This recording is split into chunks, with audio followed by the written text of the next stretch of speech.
একটি গল্প বলছি। এক গ্রামের এক মানুষ স্রষ্টার কাছে প্রার্থনা করছে যে স্রষ্টা, তুমি আমাকে এটা দাও, সেটা দাও, অনেক কিছু দাও।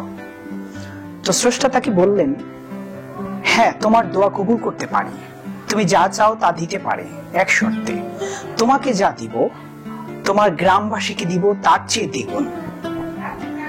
তখন ওই ব্যক্তি চিন্তায় পড়ে গেল। সে ছিল স্বভাবত হিংসুক প্রকৃতির। সে ভাবলো, আমি পাবো একটা, আমার গ্রামবাসী পাবে দুইটা। তৎক্ষণাৎ সে বললো, ঠিক আছে, বাড়িটা আগে চেয়ে নেই। সে বাড়ি চাইলো। স্রষ্টা তাকে একটা বাড়ি দিলেন, গ্রামবাসীকে দুটো করে দিলেন। তখন তার মাথায় বুদ্ধি আসলো যে গ্রামবাসীকে কিভাবে ঠকানো যায়।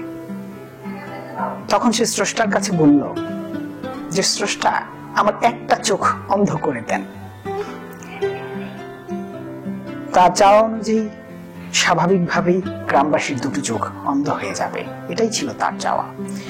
তা আসলে আমরা চাই যে আমাদের আশেপাশের মানুষদের অনেকের ভালো আমাদের খুব ভালো লাগে না, আমাদের সহ্য হয় না।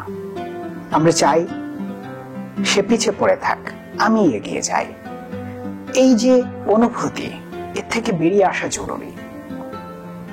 আসলে আমার আলোচনা যারা শুনছেন তাদের মধ্যে এরকম মানুষের সংখ্যা নেহায়েত নেই বললেই চলে।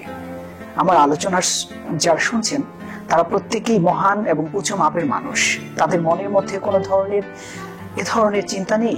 তবে যারা এ ধরনের চিন্তা লালন করেন, তাদের শারীরিক ক্ষতি আসলে তাদেরই হয়। তারা যখন অন্যের অমঙ্গল প্রার্থনা করেন, অমঙ্গল কামনা করেন, আসলে অন্যের অমঙ্গল ঠিক হয় না, নিজের ক্ষতি হয়। আমরা একটা গল্প জানি, একটা প্রবাদ জানি যে যে অন্যের জন্য গর্ত খুঁড়ে সে আসলে নিজেই গর্তে পড়ে। তা আসলে আমরা চাই অন্যের ক্ষতি হোক, একথা যদি আমরা চাই, এটা যদি আমরা ভাবি, আসলে আমরা নিজেদেরই প্রকারান্তরে ক্ষতি করি।